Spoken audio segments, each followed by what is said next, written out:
doing this. So there we go. Recording is currently in progress. And being that we're at the start of the hour, I'm probably going to start talking. So bear with me one sec as I just kind of move a few things out of my way and get speaker view in here and admit a few more people in. So we'll start in just a minute.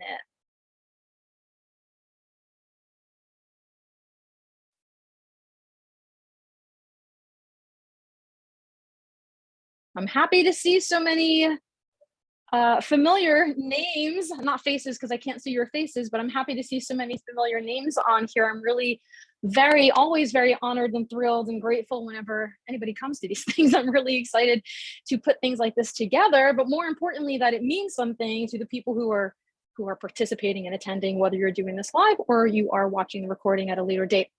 So I'm going to start off here I'll introduce myself formally in a second. This is the wellness webinar. We're going to start 2022, kicking this off with a series of monthly wellness webinars. So a lot of times in the beginning of the year, people want to venture into this new year, new you, healthful habits approach. And I really do think that meal planning and preparing your foods and at least understanding where and how your foods are going to be made and provided to you is very important. So I figured, why not create a webinar out of this that might be useful for you wherever you might be. And as you can see, I do have the transcripts going on, the subtitles going on the bottom. So this is accessible. If you do have to mute me for any reason, at least you can see the transcript. These are recorded sessions, as they always will be. Your microphones and cameras are automatically turned off. If you want to, you can select, I'm assuming everybody knows how Zoom works at this point.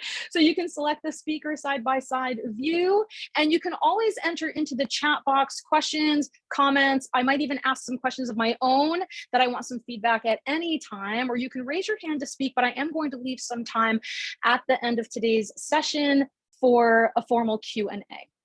And for those of you who are just popping in right now, this session is being recorded and a recording link will go out later on. Obviously, just be respectful and concise if you need to ask any questions. I always want to disclaim any of these webinars. While I am a credentialed healthcare professional, I don't know you personally. So please don't take any of this as medical advice. Always use your own discretion or meet with your own healthcare professional whenever you're working with food or fitness changes to your current routines.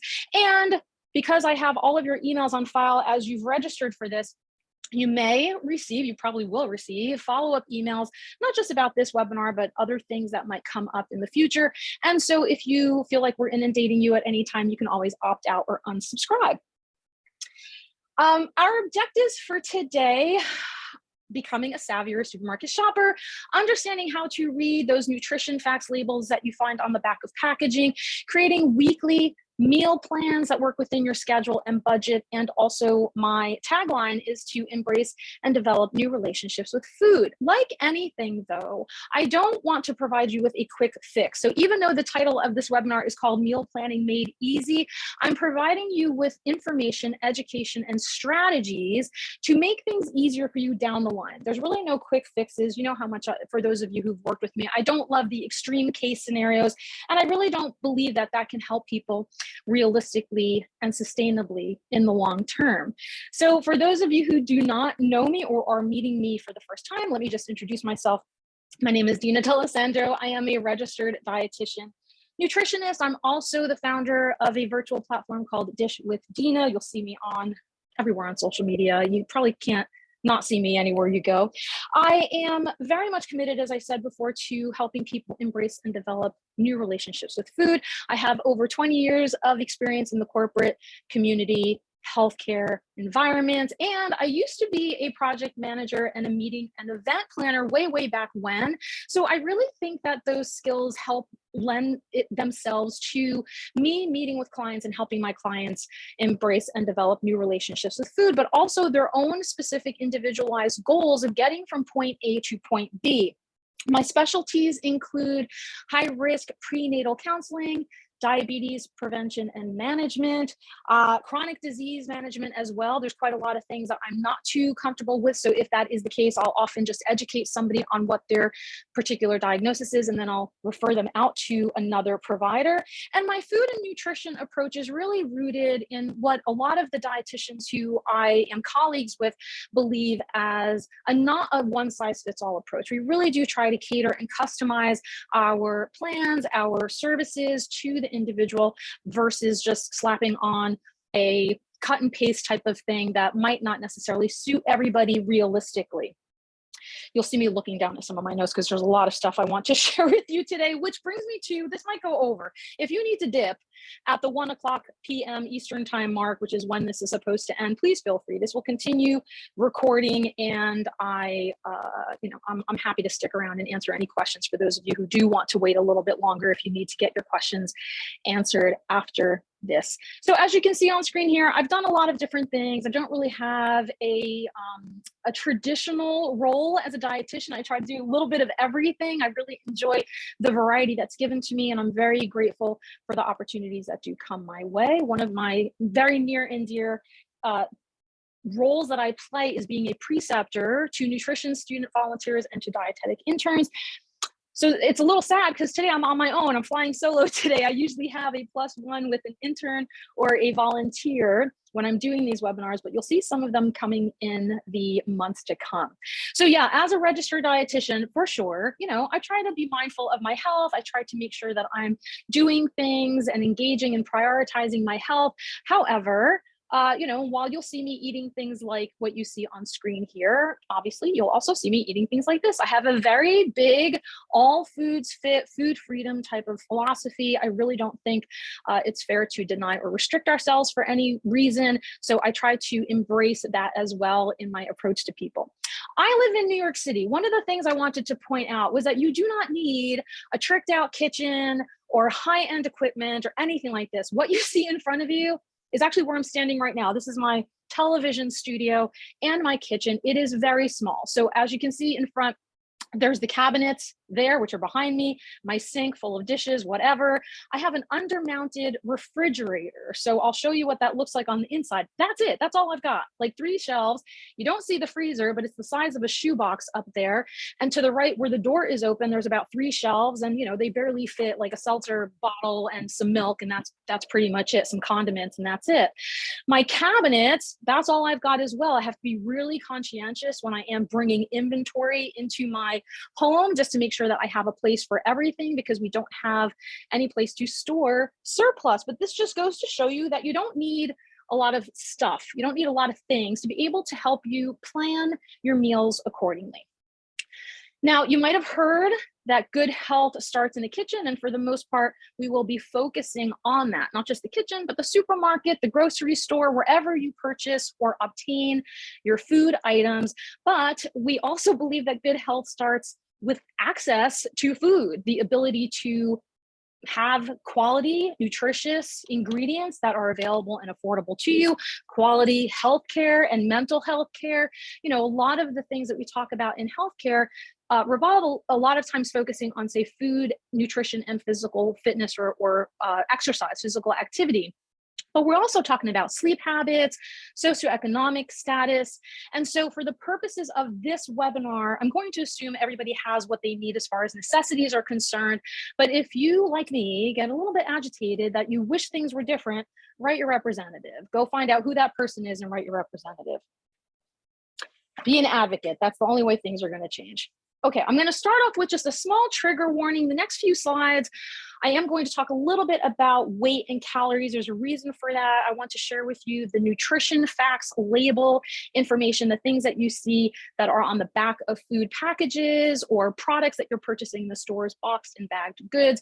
This stuff that you see, all this information that you see, is created by the U.S. Department of Agriculture and the Department of Health and Human Services. These are provided to you based on a set of dietary guidelines. So keep that in mind. These are guidelines, recommendations, not requirements. Again, taking into account that everybody has something different going on in their lives. So it's not a one-size-fits-all approach. So this is why it's important that You have to understand your own habits, how you work. The things that I'm sharing with you today are going to be kind of general information, but I want you to think about how that might apply to you, whether you are a very active person, whether you work at night, whether you are cooking for yourself or you are making food for a bunch of people in your home. So take a lot of that into consideration when you're looking at what I'm preparing here for you.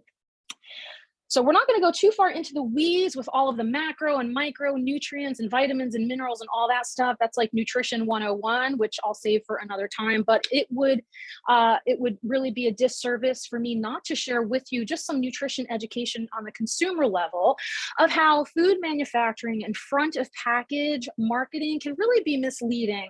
So one of the things I wanted to share here as an example, and keep in mind, again, I mentioned all foods fit. I have nothing against cereal or sugary foods or anything like this, but General Mills put out some a promotion a few years ago claiming that their cereal is the secret superfood and that a cinnamon toast crunch serving contains more zinc than 1 ounce serving of chia seeds. Now, okay, I get it. Congratulations, Cinnamon Toast Crunch, for having that nutritional benefit. And you can always find nutritional benefits in anything that you eat, just like soda has phosphorus, which is helpful for bones and all some other functions in your body. But am I really going to, as a dietitian, tell people go ahead and get your phosphorus intake from soda? So be conscientious that the front of packaging, as I tend to see it a lot of times, is what I call fiction. And the back, where all of the science lives, where your food and nutrition information is, your ingredients list is, that is the facts. Now, obviously, with the exception that front of packaging will have things like kosher stamps or gluten-free things, or on the back of the packaging too, they'll have allergen information. So it's really important for you to understand what you're looking at and not get necessarily sucked in by the marketing discussion. So here's where I just want to point out a couple of examples. Let's take two people at the opposite ends of the spectrum. For those of you who do work in nutrition or have done health sciences, we are provided with calculations. We are told this is how much somebody should eat on any given day. So you might not know what your calorie needs are or what your minimum requirements are just based on who you are. So I'm just going to give a very quick overview of two people at opposite ends of the spectrum.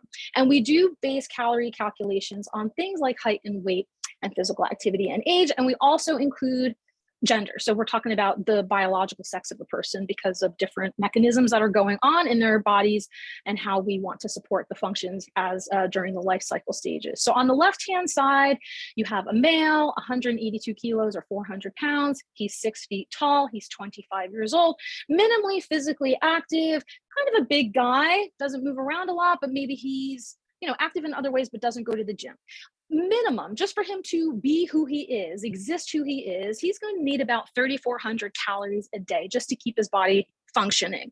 On the right-hand side, you have a female, 100 pounds, 5 feet, so a foot smaller, same age, 25 years old, but she's a little bit more fit, physically active, going to the gym, doing cardio and weights 3 times a week. And when we do a calculation for her, minimum 1,500 calories a day for her. So the reason why I bring this up is what I'll share with you in the next couple of slides. We're going to talk a little bit about serving sizes, sodium, and sugar. That's what I'm going to focus on in the Nutrition Foods Facts label. And what you'll see there, again, is based on an arbitrary or like a standard average number of 2,000 calorie diet for a normal or an average healthy adult person.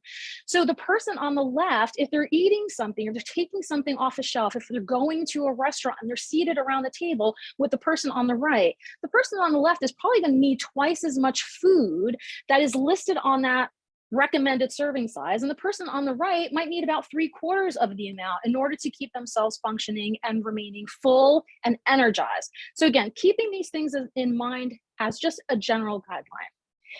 When it comes to the serving sizes, again, this is a little bit arbitrary. I do have to just put a caveat in here that what you're seeing in front of you is an older version of the Nutrition Facts label. There is a newer version, which I'll share with you in a slide to come. But for starters, we want you to check the serving sizes of things. What is it that is being told to you of what the food manufacturer is expecting you to have, like enough to fill you up, or an average amount of food to keep you satisfied? And going along the lines of what you see on a Nutrition Facts label, if there is a serving size of 1 cup, then all the things that you see in front of you are going to be within that 1 cup serving size. So like I said, the slide before, if the gentleman on the left-hand side needs twice as much food, then he would be doubling all of this information. Just as an FYI, it might not mean anything as far as total fat and calories and protein is concerned, but in case he needs to keep an eye on certain things, whether he's managing a chronic condition or just trying to maintain minimum or maximum levels of particular nutritional values in his body, then he might want to keep this in mind. Next up, sodium is also something that I would like to focus on importance. And again, I'm just giving a general overview of some of the nutrients of concern or things that I like to focus on. On average, American sodium intake is about 75, or I should say 77, as you can see on the slide here. 77% of American sodium intake comes from packaged or processed foods, foods that are not in their whole form, processed in some way, which I'll define in a second. Everything else is a little bit smaller than that. So, unless you're sitting there at the table with a giant salt box and just pouring things on, it's hard that you're going to reach that number that's really going to push you over the edge. But if you've been diagnosed with something like high blood pressure, also known as hypertension, or you are at risk for certain cardiovascular diseases, your doctors or healthcare professionals might have told you to eat low sodium. So you're going to keep an eye on the sodium number, but what does that mean? How much is too much? Now, according to the nutrition label here, you can see there's some indications of, if anything says 20% of your daily value, that's very high. But again, if you're not necessarily going to be doing calculations all day, I have a better rule of thumb.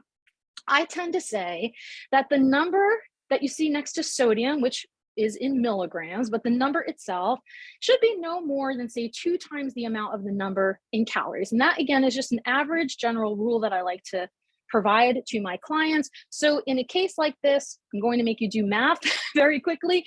250 calories times 2 is 500, right? So keep that number in mind. We're not really looking at the units of measurement. So 250 times 2 is 500. The sodium in this particular product is 470, which is less than 500. So according to Dina, the dietitian, that's a moderate amount of sodium. If your whole day is based on something very close to that, 2 times the number amount, and that can really add up and affect your overall function. It can make you feel very bloated. It can affect your fluids in your body, and it can affect your blood pressure, depending on if it is more of a packaged or highly processed food. So again, take into consideration, how many times are you looking at labels? What's the comparison in what you're doing? If everything else that you're eating over the course of the day or the week is fairly minimal in that way, then once in a while, these things are going to be totally fine to add in. It's really when they start adding up as a pattern that we do see some issues happen there. Next up, I also want to share another rule of thumb. So if you are dealing with things like prediabetes diagnosis, blood sugar issues, kidney issues, you might be told to keep an eye on not just sugars, carbohydrates, but really those added sugars, those things that are called those refined carbohydrates. The manufacturer is adding in sugar. So sugar can appear naturally in foods, like a banana has 19 grams or so of naturally occurring sugar. But in this particular food item that you see here, and again, now you can see the difference between the old and the new label version, you see that this includes 10 grams of added sugars. And again, as a rule of thumb, if I'm eating packaged goods, I try to stick to about 7 to 10 grams of added sugars as a max. So if something's larger than that, I might end up giving myself a half a serving now and a half a serving later, just so that my blood sugar isn't all over the place. It's not spiking unnecessarily.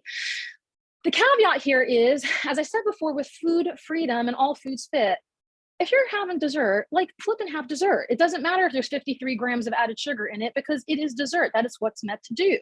It's supposed to satisfy you in an enjoyment way, not nourishing your body necessarily nutritionally, but it gives you that lovely feeling of enjoyment and maybe a fun food that you're eating. What I do want to point out here is avoiding things or limiting things when it comes to sugar, additional sugar added into things that I don't believe need the extra sugar.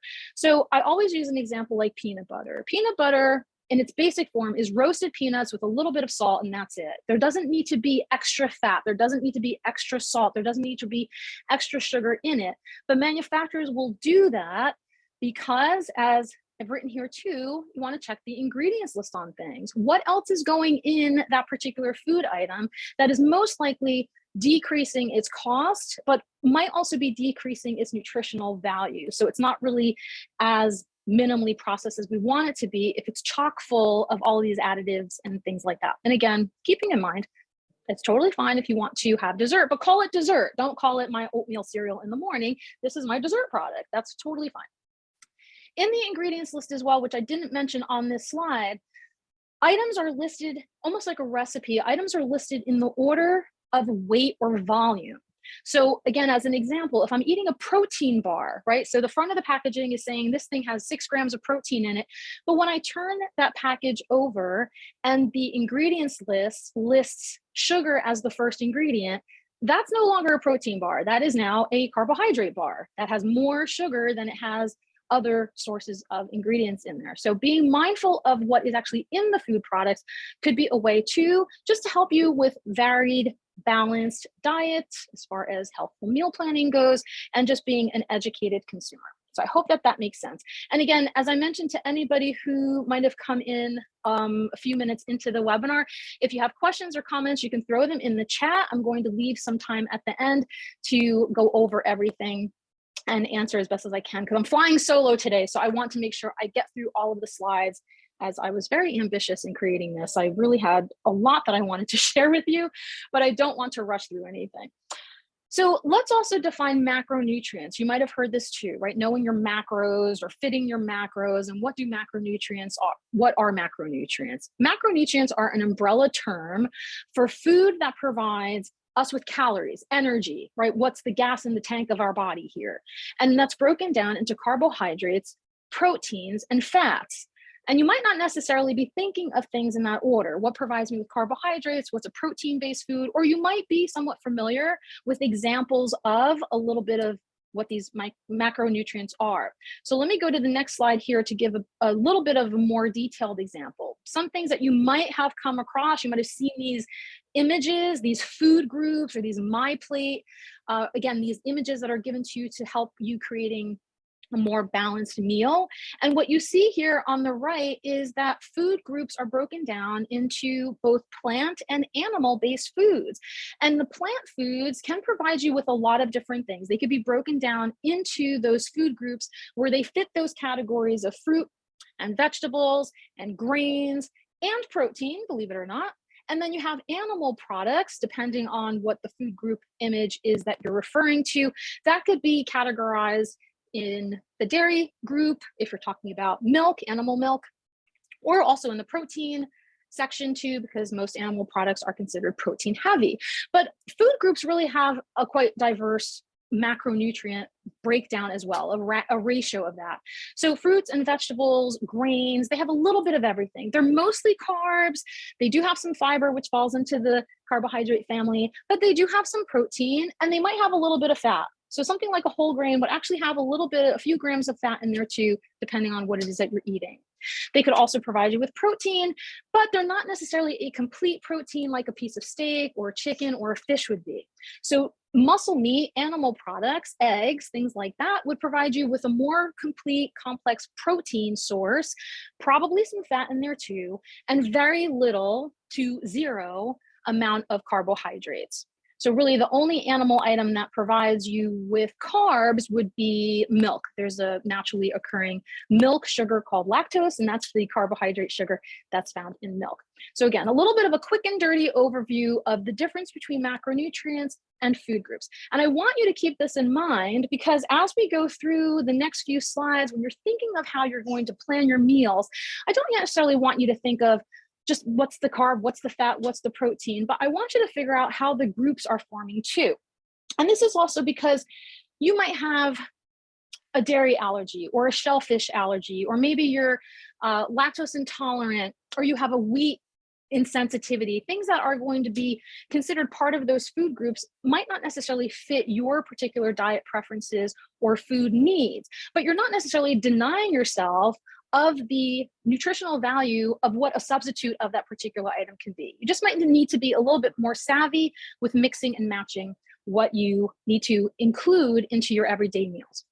So let's go through some of the guidance that I have for you, because I really want you to take with you from this some educational information and then applicable techniques and strategies as to how to go forward. So I do have some plans of action for you coming up. So the first thing we recommend, in order for us to gain a little bit more control of what is going into our bodies, making sure, I hear a lot of times people saying, and I've done this too, as a few months ago, I was really relying so heavily on takeout. I was feeling super sluggish. I already have high blood pressure issues to begin with. And so all of that takeout was exacerbating that condition. And so one of the first things for me to do is just scale back a little bit, not rely so heavily on takeout per se, and be a little bit more in control of the foods that are in my home.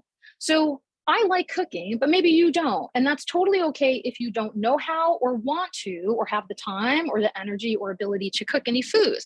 It's just about understanding the ingredients that you're bringing in to your home and into your body. So before you start thinking about what, coming in hot, a lot of people like to be very ambitious when they're starting new habits. Think about really small goals. Are there things that have been occurring to you that you think you might want to shift a little bit or make some small improvements?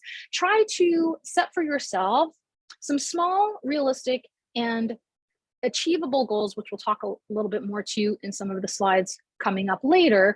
Examples like that. Think outside the cereal box. Does every morning of your life have to start off with oatmeal or cereal? Probably not. Maybe you can flip that around. I've eaten my leftover dinner for breakfast. So I'll have fish or, whatever it is that I've made for the night before sometimes will be my first meal of the day. So that's labeled as breakfast in America, but it could just be meal number one. You could also consider swapping out some things, making some healthier substitutes. Again, not everything has to be completely avoided, but maybe limiting or adjusting certain things. So you'll hear sometimes the white grains, the refined sugars, they're not going to be as healthy or as nutritionally dense for you than, say, a whole grain might be. So again, being culturally sensitive, keeping things like that in mind. I am hard pressed to eat whole wheat pasta. I think it's nasty. I would rather eat my Italian made semolina flour pasta there. I like the texture of that too, but I might end up going with a whole grain or a whole wheat bread for my sandwiches or for my toast. Another small goal could be just make dinner, one meal for yourself twice a week, make that at home. Do something where you're actually physically cooking. There's something enjoyable and somewhat cathartic if you like being in the kitchen. And it also helps engage your senses and being available to kind of be in tune with the foods that you're preparing for yourself. So I have a ton of spices that I just kind of like open and lick and smell, and I go, well, that doesn't seem like it's going to go together. And so allow yourself to be experimental and have fun in the kitchen if you want to. You don't need, like I said before, a ton of supplies. Basic tools could get you far. You could also do things like if you have a pressure cooker or just a pot, you can make things in one pot or one pan. You can also include quote unquote convenience foods or things that are made for you already, heat and eat items. So again, taking into consideration takeout food versus something that might be available at your supermarket or your deli counter. So a piece of fish or a piece of chicken, or like you see here on the screen, green beans. I had sauteed green beans and some salmon that I had bought outside, already done for me, right? So that was already cooked and prepared, and I just had to heat it up when I got home. But then I took the frozen kernels of corn in my freezer and I roasted them and added them to that bowl. So that's like a semi-homemade meal. I didn't start from scratch in that.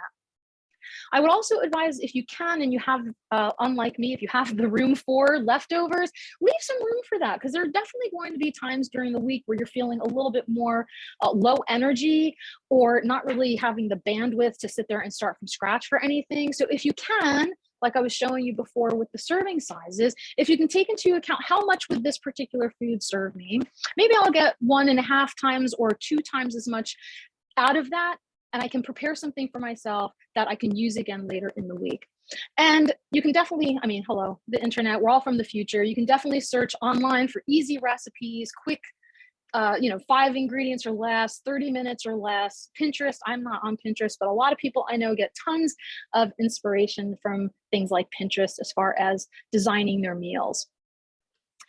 You've probably heard about eating the rainbow. I'm a huge advocate of that too. So again, it doesn't really mean that you have to eat every single thing of every single color at every single meal, but it does it does point in the direction of diversifying your diet. And this gives you the benefits of what are known as phytonutrients or antioxidants, which are those substances specifically in plant foods, so the plant-based food items that are colorful and really richly colored, that have a variety of vitamins and minerals that span the spectrum of whatever it is that you need for your body to work properly. So the more diverse you can make your diet, the more you can add to things, the more you can throw in handfuls of this and handfuls of that, that's going to be helping you diversify your diet. It also is very helpful to your gut because your gut is its own population and its own city going on in there. And your gut bacteria really does rely on diversified diet. I often say add what's missing, even when you're eating out. And also, again, maintaining culturally sensitive traditional meals. On the right-hand side, that picture that you're seeing there, that is my pasta, right? I said I love my semolina flour based pasta. It's out of a box. I'm not making it from scratch. But what I've done there was I've added some ground up veggie crumbles. So I don't eat meat, but I do eat the texturized vegetable type of things, made out of like pea proteins or seitan. And it also has lentils in there. I also threw in a handful of sauteed spinach, and you might not be able to see it, but there are also some cut up tomatoes in there. So if I were just eating that on its own with maybe just tomato sauce, okay, fine, there's color in there. But what else can I add to it to kind of bump up the nutritional value and make it a little bit more balanced and diverse? So you really have to find a balance that works for you whenever you're doing these things. Again, I'm not starting from scratch with making everything in my home. I'm buying different things that might be already pre-made or will take me really short amount of time to create in my home. I do want you to prioritize your health. That's where I come from. I come from a place of healthcare. So I want to make sure, especially since I do work with so many people who are dealing with diagnoses or managing certain diseases. So I do want you to focus on nourishment, but I also want you to have the freedom to not forget enjoyment. So a lot of times you'll hear professionals like me say, try to aim as a pattern for like an 80-20 mix. 80% of most of your meals, right, throughout the week, or maybe the day or whatever, whatever your time frame is there, is kind of spot on. You're doing pretty well. You're feeling like it's mostly nutritional value going on in there. There's a lot of rainbow things happening. And 20% of your meals are the fun things. I want you to be able to feel comfortable with leaving that freedom for you. Let's talk a little bit about processed foods and adding more whole foods into your diet as well. What you see on screen here are 3 versions of corn, and that takes you from left to right. And quite honestly, unless you're sitting there pulling it off of the plant itself and eating it in the field, everything you see in front of you is a variety of processing going on there. So the left-hand side is a little bit more in its natural state, corn on the cob. If I were to take the kernels off of that, that would be a processing of some sort. In the middle, you have canned corn. So you might have some sort of shelf stabilization going on in there to make sure that the can is properly sealed and that the brine or whatever the fluids are in there are keeping the kernels fresh. On the right-hand side, you have a more maximally at the other end of the spectrum processed corn food in a tortilla chip or a corn chip. So again, a wide variety of things, but you can have all of these things and just try to add in more whole foods wherever you can, if possible. So take a look in the weeks to come after this webinar, after you receive the recording and some other information I'll give you, and start paying attention. Is this stuff that I'm recognizing? Is everything I eat packaged and kind of like unrecognizable? Are there a lot of ingredients in certain things, which again is okay, but the more stuff that I might be adding into a product, the less maybe nutritious it might become. I do want to just say on the side note here, frozen and canned foods are totally fine. Whatever you've heard, they're equally fresh and they're equally nutritious. Obviously, if there are additives in there, you want to be conscientious, but a lot of things that are picked fresh and immediately frozen or picked fresh and immediately canned do have similar nutritional value to their fresh counterparts because it depends on how far things are traveling. Things can deteriorate on their way from farm to table. So keep things like that in mind. We are definitely not forcing anybody to start paying top dollar for organic, grass-fed, artisanal, whatever. But again, being conscientious of where your food is coming from and what your food looks like and what your food includes. So again, two options here, both are considered processed food. I try to share things like this because, the terminology that we hear a lot, people saying there's so many chemicals in my food or my food is really processed.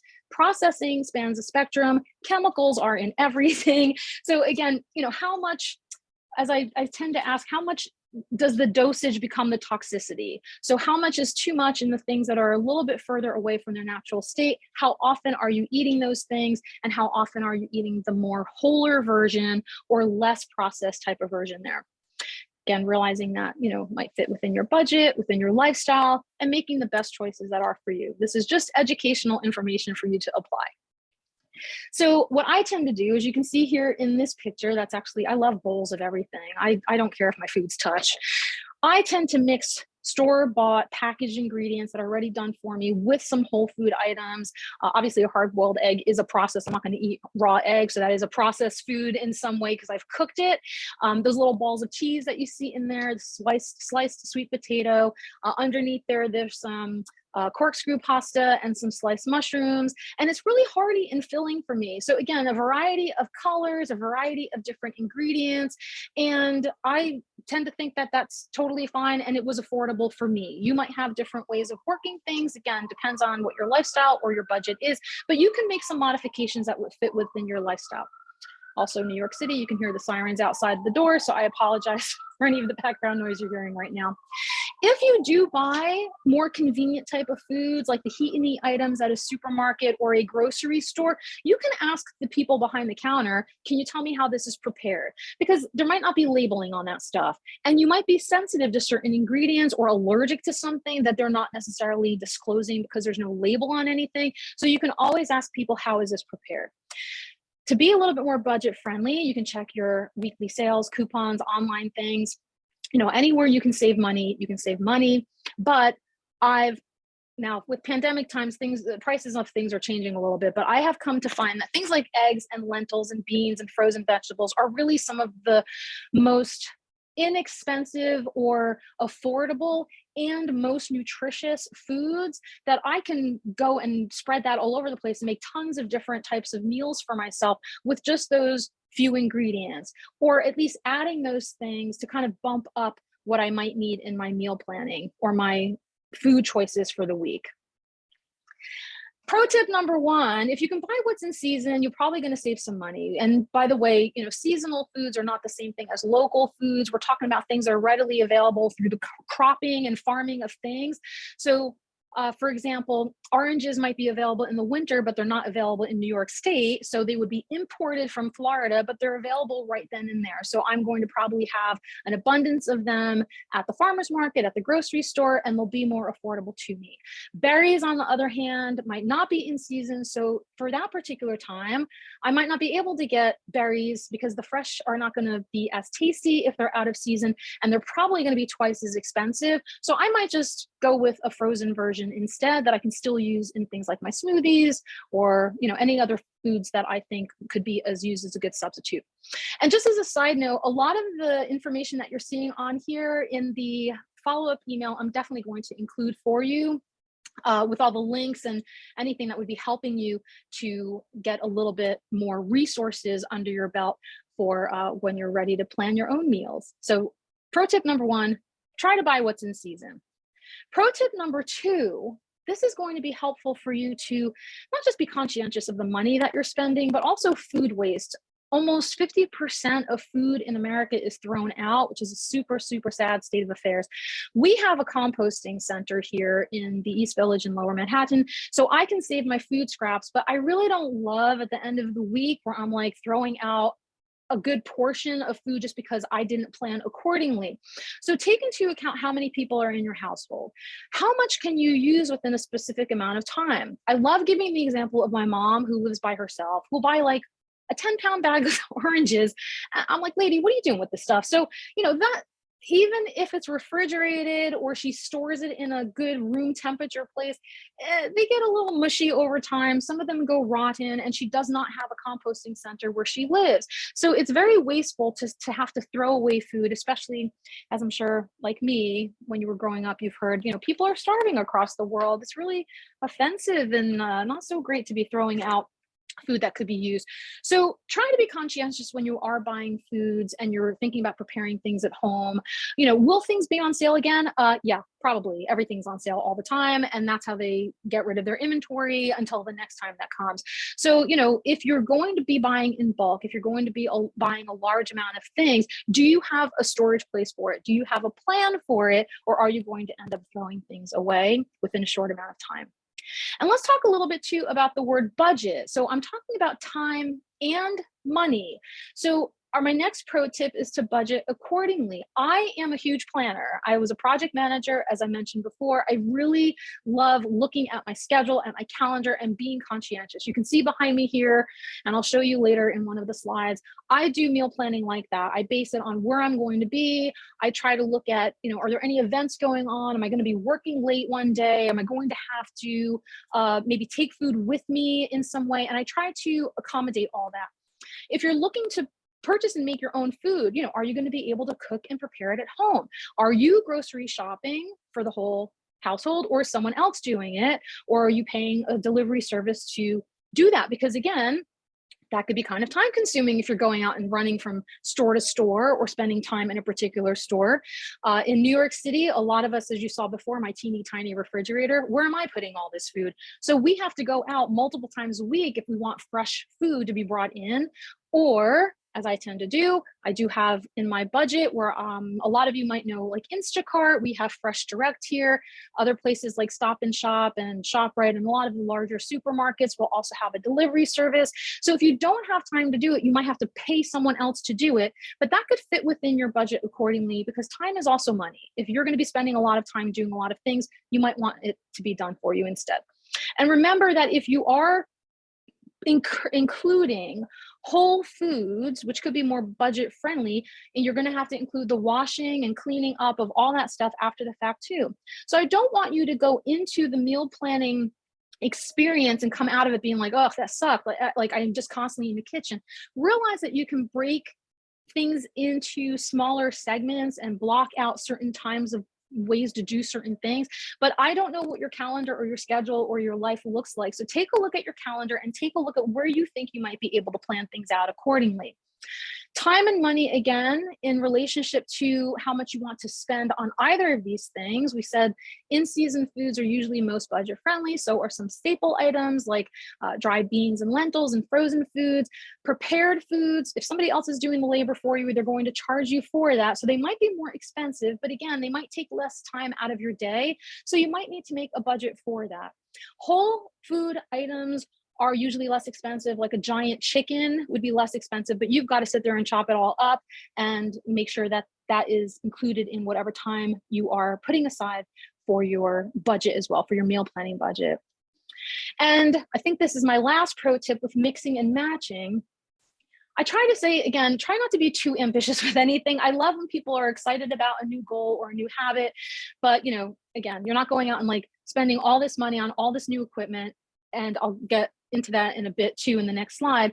But try to create what I call concepts. So you don't have to have recipes, just ideas. Try to visualize of what you might want to eat for at least 3 days out of the week.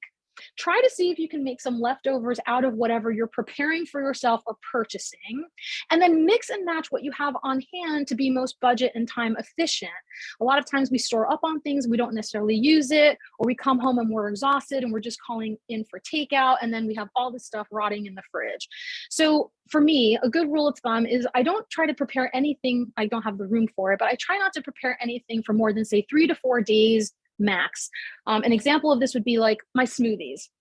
If I'm making a smoothie and I put it in a container and I stick it in the fridge and I think this is going to cover me for 7 days, by day 6, that is a fermented hot mess in there and it tastes nasty. So I am going to end up throwing it out. So again, the freshness factor, things that are going to not be tossed in that way really means a lot to me. So I try to be very efficient when it comes to the inventory that I have on hand. And I do try to use leftovers by the end of the week. So that's why too, if you're looking at your week at a glance and you're being kind of realistic of what meals and what leftovers you might kind of move around and mix and match. And then as the week progresses before your next shopping day or your next meal planning day, you'll have already exhausted whatever you've purchased and you can start with a clean slate. I said before, be flexible for yourself too. I definitely have low energy days where I have all these great ideas that I want to do, and then I'm done with work and I'm completely depleted. And I also have time where, like on Saturday, we're going to go for brunch. We're going to have a day out for ourselves. Or on Friday night, I might go see a friend and we'll order in or go out for a restaurant. So again, I don't want food that I've prepared sitting in my house getting wasted for another day, and then I forget about it. And by the time the weekend is over, I've then ended up having to throw something away. So while I'm not going to be giving a ton of resources in this webinar and in the follow-up email, obviously you can search on websites and smartphone apps. There are actually sites and apps that I've seen that you can plug in your inventory, like create a meal based on whatever I have on hand, 3 items, and then it'll generate a recipe for you that you can then add in or supplement to help you use up what you already have. All right, let's talk about putting this all together, because I really want you to take away some things. And I hope that what I'm sharing with you today is getting the juices flowing and seeing how you can maybe incorporate some meal planning ideas in your life. I want this to be no stress, but I also want there to be minimal to no food waste. So think about what we talked about. You can either let the meal plan guide the shopping or let the shopping guide the meal plan. I tend to go to the former. I tend to look at what I already have on hand. And then if I need to purchase filler foods, then I'll do that, versus walking around aisle to aisle and putting things in my basket with no real idea of how I'm using any of that.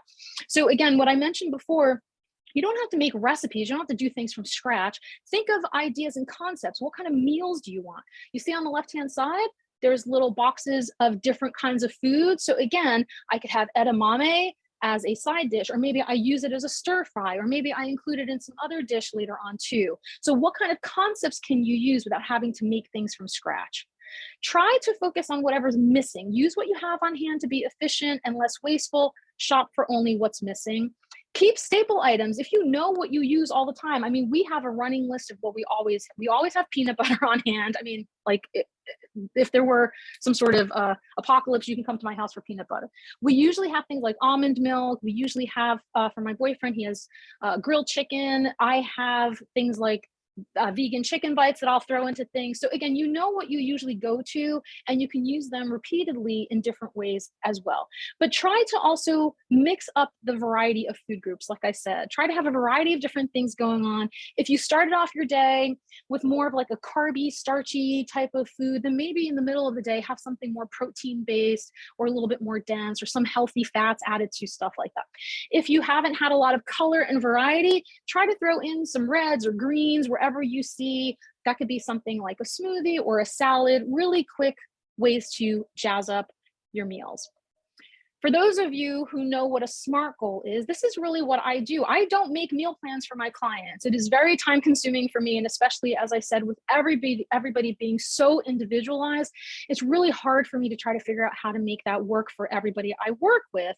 So think of what you want to do. Where do you want to start? Consider something very specific, time sensitive. By the end of this week, I will go shopping, or I will inventory my kitchen, or I will, make 3 lunches this week. Try to make it really specific, because the things that you can focus on in these small but significant changes can lead to more sustainable goals for yourself in the long term. And that's really what we want. I don't want you to end up feeling unsuccessful. I want you to feel like you really got this, and that whatever you've set your mind to, you can definitely achieve. I do see I have a chat message. I'm going to get to that in a second. So thank you for your patience. So let me set you up with some tasks. Week 1, wherever you start. Okay, so if you're starting this Sunday, inventory your kitchen. This could be the first thing that you do. You are going to quite literally go through everything, but I am going to forewarn you, do not give in to what we call in the project management world scope creep. You're going to start cleaning out your cabinets. You're going to toss out things that have expired. Put things aside if you feel like you have an abundance of something, or you don't really like that particular food, and either donate it to a food pantry, a community center, or a family in need. But be careful, because like me, you're going to be like, oh, I didn't realize we only had 6 glasses. I thought we needed 8 glasses. And then you're going to go onto Amazon and start shopping for things. And then you're going to remodel your house. And I only want you to inventory your kitchen. So try to just focus on that one task. See what you already have on hand. If you need to go shopping during week 1, Go shopping for the bare minimum. Try to put the blinders on. Don't look at anything. Just fill in the blanks where you need and test yourself out. How do you feel with everything that you have? What's missing? Because then you can take that information and you can start using things that I want to start having on hand in my home. So week 2, when you go shopping, you're a little bit savvier now. You're looking at labels. You're starting to really figure out, how can I stock up on certain things? What staple items do I need in my home? And at this point, I will allow it. You can look at sale prices. And if you want to keep a small supply on hand, please do, but make sure you have a plan for it. Week 3, if you have, there's only 2 of us in this house, so, and we don't really do cooking a lot, but if you have people in your home who can help you, get them in on it. It's super fun to get everybody involved in the kitchen. They could chop, slice, and dice. They can help stir things. They can help buy things with you when you're going shopping, or when you come home, they can help you unpack and put things away. Or delegating could also be, I need to get a budget going, because I'm not spending another minute out there shopping with stuff. I need somebody to bring it to me. I just don't have the time. So that could also be a form of delegation. So take week 3 to start reflecting on those past 2 weeks and then tweak your plan accordingly. And then week 4 of whatever you're choosing, whenever you're starting, so that 4th week you're going into it, staying motivated, knowing that true change, successful change only happens when you're consistent at it, when you're prepared, and when you're patient with yourself. So if you feel like this isn't working for me, what is it that you might need to do? Because the next month you're going to start with week 1 again, and you're going to do the same thing over and over. And this is why it becomes a habit. You're going to be consistent at those things. You're going to implement the stuff that I've shared with you here, and you're going to tweak it to your particular lifestyle. So be prepared, but be patient with yourself, because change does take time. Okay, next up, I want to share with you a couple of freebie downloads. So back in the day, this was all part of something called the 4-week fast track programs, and I have some more information to share with you on that. So in your follow-up email, I'm going to send these out. This is a blank weekly meal plan and a blank kitchen inventory list, which you can actually use as a shopping list. You don't have to use these templates. You can just use them as a guide and make your own in a notebook.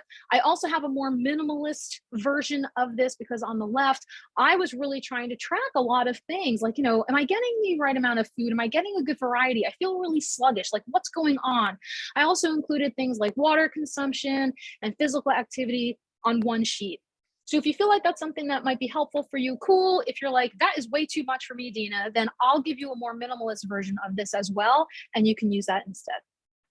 So I'll show you how I apply this, right? My teeny tiny kitchen. So I do my inventorying of things, I go shopping for stuff, and then I start packing things away. So I'm either putting things away in the fridge. I try in the tiny little sections that I have.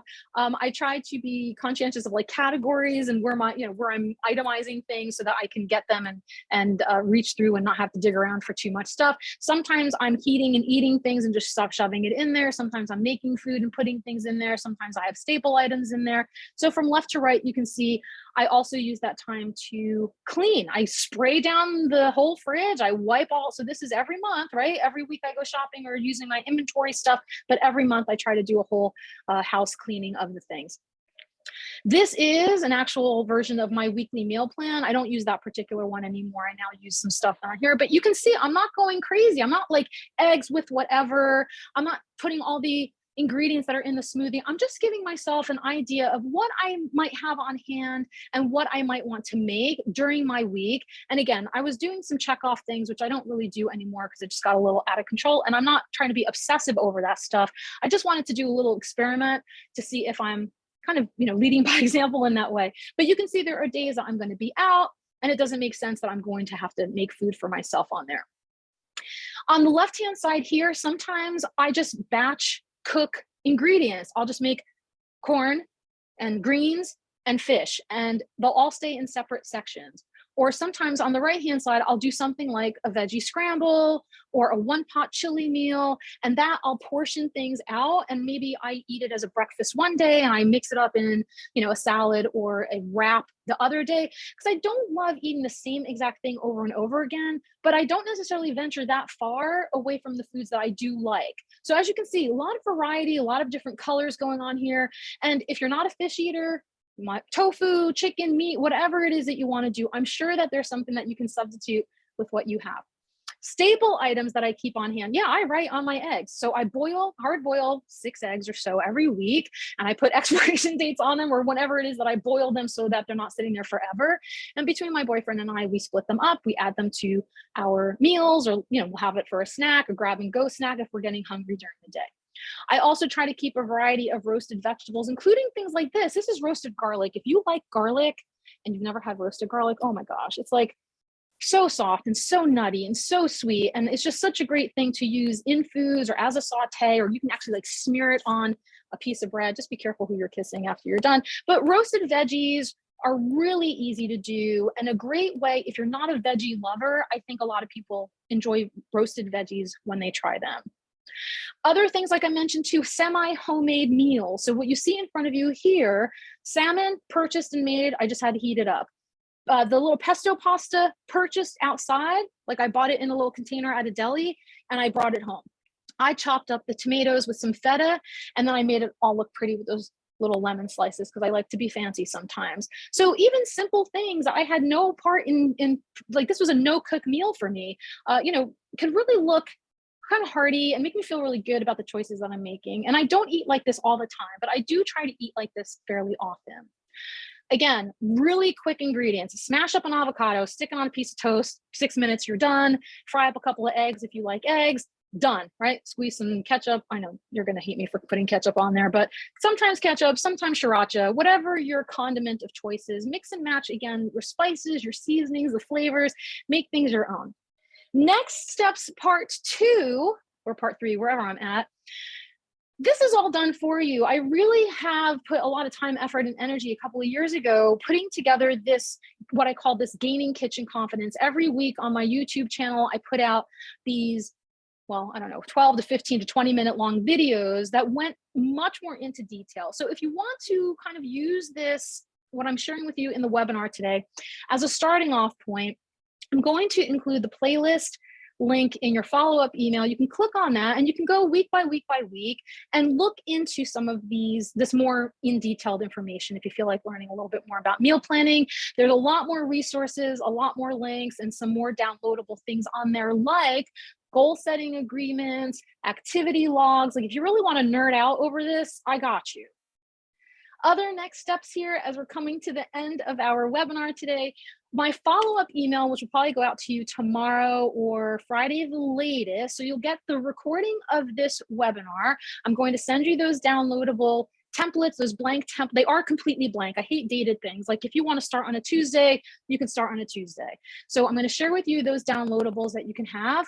I also really, really enjoy feedback. I know not a lot of people take the time to do it, but honestly, 5 to 10 minutes out of your day, just sharing with me. I'll send the link out, what you enjoyed about this. It's a very generic survey, but it does help guide what topics we can provide for you in the future, because we want to do this every single month for you and then base that information onto other things that we want to plan as well coming up as in the year to come.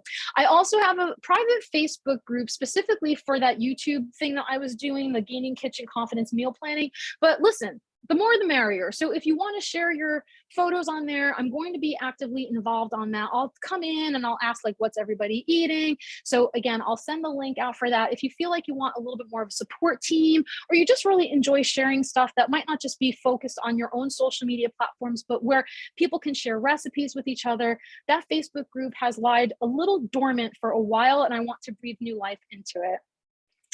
Next steps, part 4, or whatever number I'm at right now, I want you to keep learning. So like I said, we do have more free webinars to come. I really hope that this was helpful and interesting to you. In February, so today's Wednesday, so they're all going to be on Wednesdays, like a Wellness Wednesday, related type of event. Today we started at 12 p.m., but usually they're going to start at 1 p.m. because I had a conflict today. So if you can't make it to the 1 p.m. ones, they'll also be recorded. As long as you register, you'll get the link to the recording. So February, we're going to focus on heart health, everything that's involved there. So what is physical fitness, but what is also mental fitness, and what is also financial fitness. So we're going to throw a bunch of things into that webinar and share that with you too. So if you can make that, we would love to see you there. March, we have National Nutrition Month, and we're talking about celebrating a variety of flavors from around the world. So just introducing you to some global foods. April, we're going to talk about stress awareness, and for those of you, I know a lot of you here are students. And so for, as you're getting into the later part of the semester, you might start getting a little bit frustrated or overwhelmed of what your workload is like. And I realize I have 1 minute left before, so please hang on with me, or if you have to bolt, that's okay. May, we're going to focus on women's health. So if you are an older person, or if you're dealing with menopause like I am, we're going to share some insight into that to you too. And then I am happy to finally announce, this has been years in the making, and thank goodness for some of my interns who helped me put this together. I really want to provide affordable services. To work with a dietitian one-on-one can be upwards in the ranges of about $250 a session. And someone like me, while I'm trying very desperately to get onto insurance panels, it can be a little tricky for dietitians to be credentialed to take insurance. Now, while I can charge you out of pocket and I can send you a super bill or an invoice, I also want to offer alternatives that if you cannot afford the one-on-one sessions, that you can at least do something else. So we're starting these programs called the 4-week fast track programs, $28 for 28 days, much like that YouTube series. Every week you get a module. It's self-paced, these online courses. I love doing them. We'll have topics like chronic condition management, where we'll educate you about what you need to know and then send you off with some tips and strategies. And then there's also general nutrition education. So like I said, things like heart health or stress awareness. And then there's monthly awareness topics too that might come up across the months, in the months to come, that we're going to be thinking of too. Like there's a lot of really niche things like, IBS and gut health. So we're thinking of different topics, and that's why I want your feedback on the survey that I'm sending out. So I hope that that was kind of interesting to play along with. And I do hope that you stay in touch. You can email me. Don't call, but you can text me if you want to. I never answer the phone. My website is still a bit of a hot mess, but on there you can find a link to set up a session with me if you want more information. I'm always happy to do a quick 15-minute phone consult. I do charge $15 for it, but you can apply that to a future session if you want to. And if you don't want to work one-on-one with me, that's fine.